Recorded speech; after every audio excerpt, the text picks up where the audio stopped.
Hey guys! Hey guys, what's up? It's Emily. Welcome back to my channel. It's been a minute since I've put myself together and put makeup on. I think it's been 8 days since makeup has seen my face. I was so sick. I'm kind of getting back to the swing of things. I'm just happy to be here, sharing with you the 10 books I read in March. Before we get into the books I read, as some of you may or may not know, I'm also an actor, and I have a movie coming out this Tuesday, April 9th in select AMC and Regal movie theaters throughout the nation. It's called Intermedium. I do play the lead. It's really fun. If you've been following me on here on the YouTubes for a while, I would really love for you to go see it if you're willing and able. It's a very special film to me, and I'm really excited that it is going to be out there. It's a teen rom-com musical. There's 4 songs in it, and I sing on 3 of them. For fans of like Glee meets Casper meets La La Land, I play this young aspiring actress who's 17.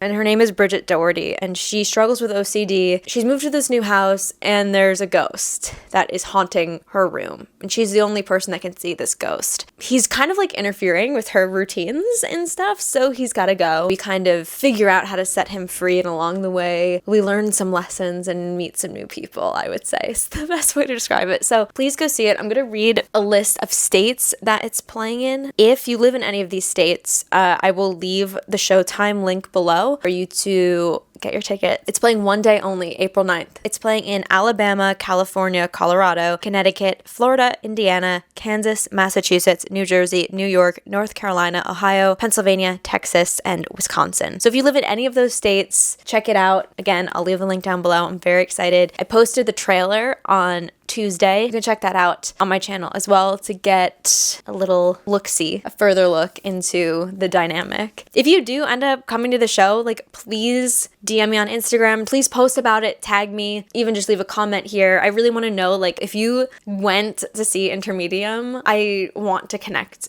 with you and thank you personally, so please let me know if you end up going. And yeah, and make sure to follow me on Instagram. I'll definitely be posting updates on there and sharing some more like behind the scenes photos and stills and like stuff like that. It's very exciting. I love this movie so much. It just means a lot to me on many different levels. It's how I met most of my friends. I met Jean-Luc through this movie. Like, it's everything to me. So please go see it if you can. I'm very excited. Okay, anyway, I digress. Here are the 10 books I read in March. I'm not going to do a TBR video for April. I just kind of need a break from like having a TBR list. I want to go more with like my mood this month, but I did do well with my TBR that Jean-Luc picked for me in March. It was a really fun video. My boyfriend picked my TBR for the month. I read 5 out of the 6 books, and the 6th book I'm in the middle of. It's A Little Life. I've not finished that yet. Taking my time with it.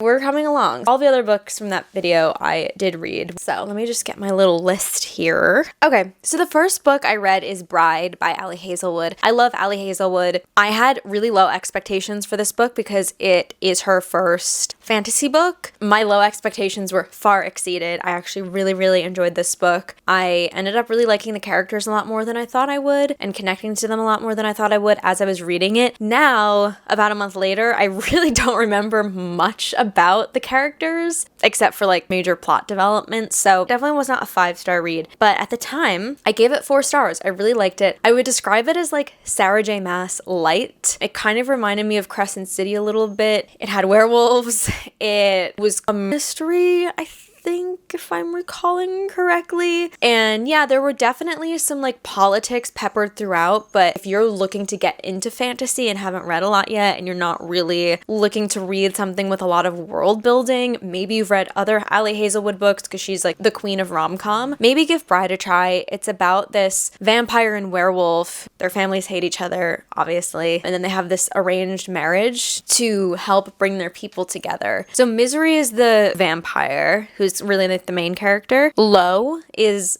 the werewolf. Misery has like her own specific reasons that are not political or anything to enter this marriage, and you kind of like figure that out as you read the book. It was a quick read. I liked it more than I thought I would. Gave it 4 stars. Next would be my only 5-star read of the month. I'm so sad I'm done with this, honestly. Magnolia Parks, Into the Dark. I started reading this in February, actually. I finished it in March. I just wanted to really, really take my time with this book and savor every moment of it, which is the beautiful thing about a 5-star read. It's like you kind of can't put it down, but you also just want to like make it last forever. I've rated every single book in this series 5 stars. I've talked about it so much on this channel. Like, I don't want to give much away because this is the 5th book of the series. But what I do love so much about this book specifically is it's a Magnolia book. So you go back and forth. The first book is a Magnolia book. The second book is a Daisy book. Then it's Magnolia Daisy. This is the 5th. It's a Magnolia book. I'm like a Daisy girl. I immediately was more drawn to Daisy. I didn't really like Magnolia or BJ, the two main characters of this book in the first 2 books that were kind of centered around them. But this book, I grew to love them so much, specifically Magnolia. And even like in the first 2 books when I didn't love them, I still loved the book, which is like very hard to do. I don't understand how Jessa Hastings managed to do that. But this book, I really, really, really grew to love Magnolia. Each character's voice is so specific. Jessa Hastings is very stylized. You really understand the way Magnolia specifically is written, her perspective. It really, from the beginning, reveals so much about her that you learn more about in a deeper way as the books progress. If you have not read this series, this is your sign to read the series. It's like a British Gossip Girl, kind of, I would say. The next book I read is Cultish. This book was super interesting. It talked about more like classic cults that like are so dangerous that they end up killing people and people die because of these cults. And then it kind of went through like multi-level marketing and like weird exercise cults. And then it kind of went more just into like cultish language on social media and stuff, kind of what makes something cultish. And there's a lot of cultish stuff going on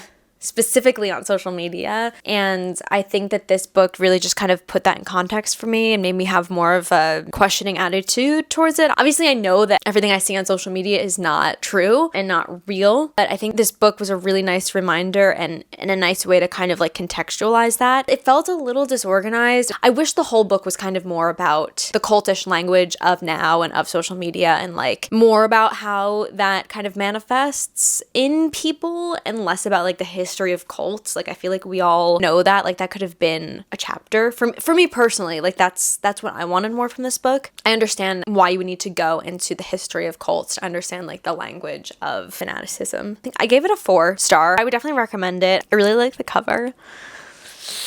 If you're looking for some nonfiction, you're looking to just read some easy, understandable, digestible nonfiction that still makes you think about something, I would definitely recommend this book. Next, we have Ruthless Vows, which is the sequel to Divine Rivals. This duology is doing well right now. I think I gave this a 3 out of 5. This is again a book that like, it's kind of coming back to me what happened. I wasn't in it enough to like really recall. I appreciated how this one got more political. I can't really say what it's about because it's the second book to a series and I don't want to spoil the first one. It definitely had some like fun plot points. I like the structure of the plot in general for both of these books. It's just the way it was written for some reason. There was something that just didn't make me connect as much, and I do feel like this is one of 2 fantasy series I read this month, and it's getting hard for me to connect to fantasy after reading Sarah J. Maas and like finishing Sarah J. Maas. It just like no one else really like does it for me, so like that could also be a little bit part of it. This is something I would love to see like made into a mini series. I think it'd be really interesting. These books were really quick, these 2 books. I don't necessarily not recommend them if you're looking to, it's a romance. It has limited world building as well, so if you're again like not super into fantasy, you haven't read a lot of fantasy, you want to start dabbling,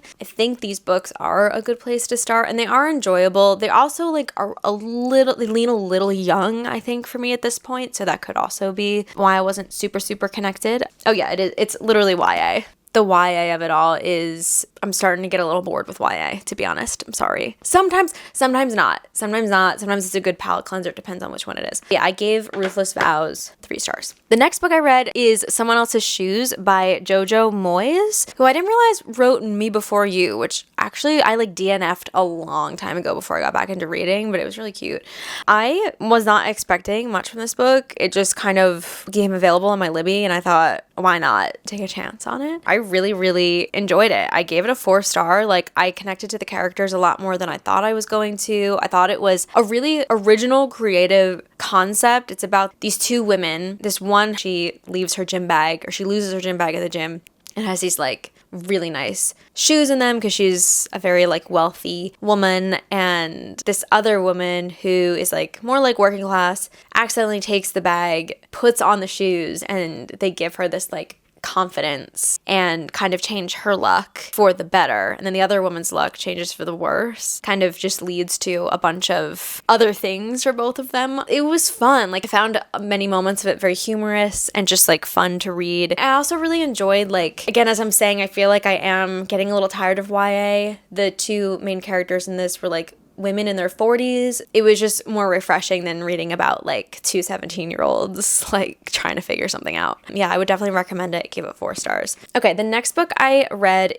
is Burnout, The Secret to Unlocking the Stress Cycle. This book I gave 3 stars. I didn't find anything in it really groundbreaking. They tried to like make it feminist, and they talked about like how women are very comfortable in the role of caregiver and how men are like very comfortable in the role of like receiving care, which is like, sure, yes, that exists. We know this. It's very first wave. I got a lot from like when they talked about the science of stress and like how you need to complete your stress cycle. That was very helpful. But I really truly think that like we should feel comfortable being able to apply that to everybody. Like everybody experiences stress, and like everyone experiences stress. And it felt like it was trying to make it feminist, but it just felt like the way they were doing that was like a little outdated. In my opinion, the tips to unlocking the stress cycle really could have been applied to everyone. I don't know.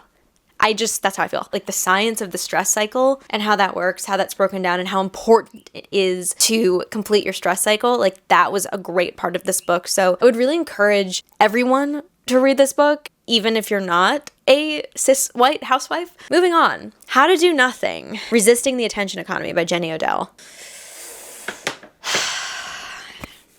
I thought that I was going to pick this book up and learn how to do nothing and learn how to resist the attention economy. And instead, I got just a bunch, of pretentious academic bullshit talk. I know how much work went into this book, how much research went into this book. At the end of the day, I find it really hypocritical to like write a book critiquing capitalism and critiquing like accessibility and class issues when you're writing a book that like you have to be educated to really be able to like sit with and read. Like the way it was written, I'm sorry, like I have this problem with a lot of academic writings. It's just a bunch of pretentious people writing about class and class issues and socioeconomic issues in a way that is completely inaccessible, and I just find it incredibly pretentious and hypocritical. Most of this book was that for me. There were minuscule moments where it was like, oh, that's like a little tidbit I can take. Every other word was like, in this work, this person talks about this. It's like, just say it, like just like have an original thought. I don't like being harsh in my criticism. This book was not what I needed or wanted it to be. I appreciate the work that went into it. I just didn't feel like the audience was like cared about while this was being written. I'm just gonna write what I want. Like the journey of the audience was not kept in mind when this person was writing it, in my opinion. I would skip it. I give it 2 stars. I'm sorry. There were so many good ideas in this book, but the way they were delivered and communicated, I don't have the tolerance for it. Okay, next we have Cruel Prince by Holly Black. I gave this 3 stars. Again, I think kind of similar to Ruthless Vows. Like after reading Sarah J Maas, other fantasy kind of just like does not do it for me. There were moments of this that I enjoyed. It's about this human, Jude, who lives in this world of fairy, and she like is very closely connected to like the high court and like the high king and all of this stuff, and she goes to school with the youngest prince who's like very cruel. It definitely gets interesting. I'm gonna finish the trilogy. If you're looking to like get into fantasy and you really want to get into like good fantasy, I would start with like A Court of Thorns and Roses. I wouldn't start with this. It was a quick read. I think there are better protagonists out there, like more empowering fantasy protagonists than Jude. Hello. Hi. I'm reviewing the books that you recommended. I just have to finish A Little Life.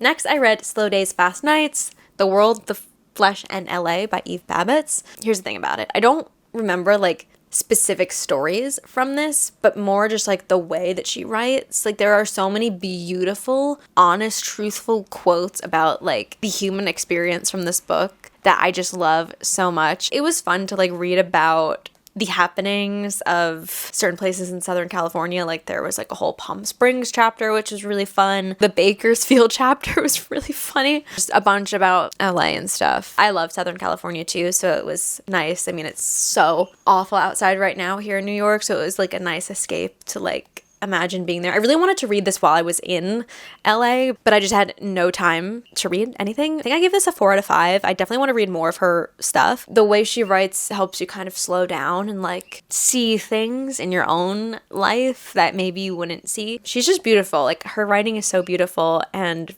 funny and honest. I enjoyed that perspective that she had put in the context of LA in like the 60s and 70s. Really a time and a place where everyone was just so chill, which is the opposite of what it feels like today in New York City. So I just really enjoyed the frame of mind this book put me in. Last book I read this month is Love on the Brain by Ali Hazelwood. I like this more than The Love Hypothesis. I gave them both 3.5s. It was really cute. It was a really nice palate cleanser. This was the second Ali Hazelwood book I read this month. She's just really good at like easy reading, easy writing, quick connections to characters, dropping right into the plot. The end was definitely interesting and like not what I was necessarily expecting. Really good nonetheless. It's basically about this girl, what's her name? B, who gets this huge job working at NASA, I think. But her partner that she's assigned to work with is like her former college arch nemesis. And you kind of get more to that story and their past, present, and future. So I still have to read Love Theoretically by Ali Hazelwood. And then I think I will be caught up. And then her new book, I think, comes out this month. So I want to read that as well. She's really good at crafting characters that like you immediately are like, oh, I know that person. Those are the 10 books I read in March. I feel like after these videos, I'm just like,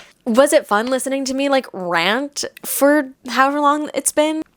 Thank you guys so much for watching. Don't forget, check the showtimes below to see Intermedium this Tuesday, April 9th. I'm so excited. I hope that some of you can make it. Let me know if you end up going. Comment below or DM me on Instagram or tag me in a picture, whatever you want to do. I hope you guys have a wonderful weekend. I'll see you at the theater. Bye.